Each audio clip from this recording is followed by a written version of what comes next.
네, 여러분들 영끌족이라는 말이 있습니다. 영끌족이란 영혼까지 끌어모아서 부동산을 투자한다는 말을 줄여서 얘기한 건데, 그리고 최근에 무피 투자도 되게 유행하고 있어요. 그러니까 이제 돈을 안 들이고 부동산 투자를 하는 그런 투자가 되게 유행하고 있습니다. 그런 영끌 투자 그리고 무피 투자가 얼마나 위험한지 제가 오늘 3가지로 좀 설명을 드리도록 하겠습니다. 영끌 투자에 되게 여러 가지 방법이 있는데, 뭐 무피 투자 있어요. 돈을 아예 안 들이고 하는 투자도 있고, 그리고 이제 갭 투자, 매매가랑 전세가랑 크게 차이가 없어서 현금이 많이 안 들어가는 그런 투자를 많이 하는데, 정말 최악의 투자는 뭐냐면 다가구 주택이 뭐 예를 들어서 10억이다 라고 하면 보증금이 한 7, 8억 되는 거를 뭐 현금 뭐 2억, 뭐 3억 이렇게 해가지고 사는 경우도 있거든요. 근데 이게 문제가 뭐냐면 나중에 이제 전세 만기가 됐을 때 보증금을 돌려줘야 될 돈이 있어야 되거든요. 그리고 여러분들이 모르시는 것 중에 하나가, 새로 임차인을 구하면 되지 뭐 이런 생각을 하시는데, 새로 임차인을 구할 수가 없어요. 왜냐하면 보증금이 워낙 비율이 높으니까. 그리고 이제 전세자금 대출도 안 나옵니다. 이렇게 터지시는 분들을 되게 많이 봤어요. 그냥 진짜 현금 얼마 안 들어가고 건물주 될 수 있다라고 해서 매입을 했는데, 나중에 임차인이 만기되고 나서 줄 돈도 없고 갑자기 경매 들어가고 뭐 이런 경우를 워낙 많이 봤기 때문에, 여러분들이 그냥 돈이 안 들어가고 갭 투자로 해가지고 1, 2억 아니면 2, 3억으로 살 수 있다라는 말에 현혹돼서 잘못되는 경우가 있기 때문에, 이렇게 풀대출로 만약에 건물을 매입한다라고 했을 때 임차인이 중간에 나갈 수도 있거든요. 근데 이제 대부분 다 100% 만시를 생각해요. 만시일 때 뭐 임대료가 어느 정도 나오겠지 이렇게 생각을 하는데, 정말 여러분들이 진짜 보수적으로 봐야 됩니다. 진짜 많이 차도 한 7, 80% 아니면 진짜 반이 비어 있더라도 내가 이자 감당이 될지를 판단하고 투자를 해야 되는데, 항상 꽉 차 있을 때를 생각을 해요. 그래서 예를 들어서 뭐 대출 이자가 뭐 500만 원이다 라고 했을 때, 꽉 찼을 때 500만 원 나오니까 감당이 될 거다 이렇게 생각을 하지만, 그 와중에 공실도 되게 많이 생길 겁니다. 그 나머지 돈은 내가 다 메꿔야 되거든요.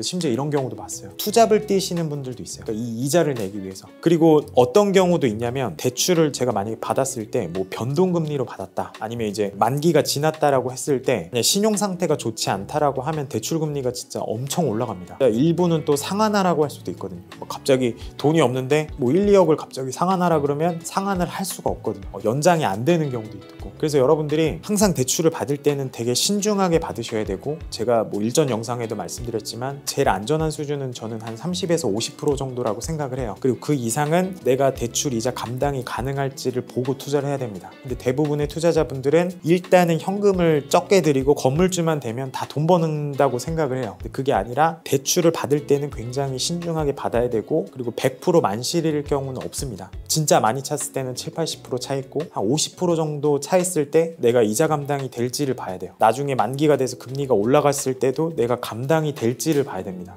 이 모든 전개가 부동산 가격이 다 오른다라고만 생각하는데, 만약에 뭐 작년처럼 부동산 가격이 내려갈 때, 그때 만약에 지금 이렇게 고금리에 부동산 가격이 내려가는 상황이라면 정말 힘든 경우도 많거든요. 그래서 항상 대출을 받아서 투자를 할 때는 되게 신중하셔야 되고, 그리고 보증금 비율이 높은 갭 투자 이런 것도 할 때도 내가 이렇게 보증금을 내줄 돈이 있는지까지도 충분히 검토한 다음에 투자를 해야 되고, 그 모든 거의 전제는 건물주가 된다라고 해서 다 성공한 거는 아니기 때문에, 일단은 기본적으로 부동산 가치가 있는 그런 부동산을 투자한다는 게 일단 첫 번째입니다. 돈 없이 투자를 할 수 있다 그거보다는 무조건 본질로 좀 돌아가서 진짜 좋은 부동산을 산다라는 가정하에 투자를 하는 것이 이런 실패 확률을 좀 줄일 수 있지 않을까. 영끌 투자를 예방하기 위한 방법은, 첫 번째로 부동산 본질을 파악하자. 무조건 건물주 돼서 뭐 돈을 벌 수 있다 그게 아니라, 이 부동산이 어디 위치에 있고 어떤 부동산이고 나중에 시장에 내놨을 때 팔릴 수 있는지를 가장 먼저 파악하는 게 중요하고, 그 두 번째로 최악의 경우를 생각하자. 건물이 항상 풀로 차 있는 게 아니라 비어 있을 수 있다 생각하고, 진짜 건물이 다 비어 있어도 진짜 1년, 2년 그 이상은 이자 감당이 될 수 있다, 이렇게까지 생각을 해야 되고, 그리고 세 번째로 변수의 상황이 생겨요. 그러니까 이제 내가 영끌 투자했다라고 해도 생각지 못했던 비용이 발생되거나, 아니면 이제 이자가 갑자기 올라가거나 이런 이슈들이 생기기 때문에, 진짜 내가 탈탈 털어서 만약에 부동산 투자를 하고 했을 때, 특히 빌딩 같은 경우에는 예상치 못했던 비용들이 많이 발생되거든요. 그래서 이런 예비비까지 내가 가지고 있을 수 있는지, 내가 부담이 가능한지를 체크해보고 투자를 하는 게 이런 영끌 투자 예방을 할 수 있다고 생각합니다. 그리고 저희 구독자분들은 아마 제가 침이 마르도록 제가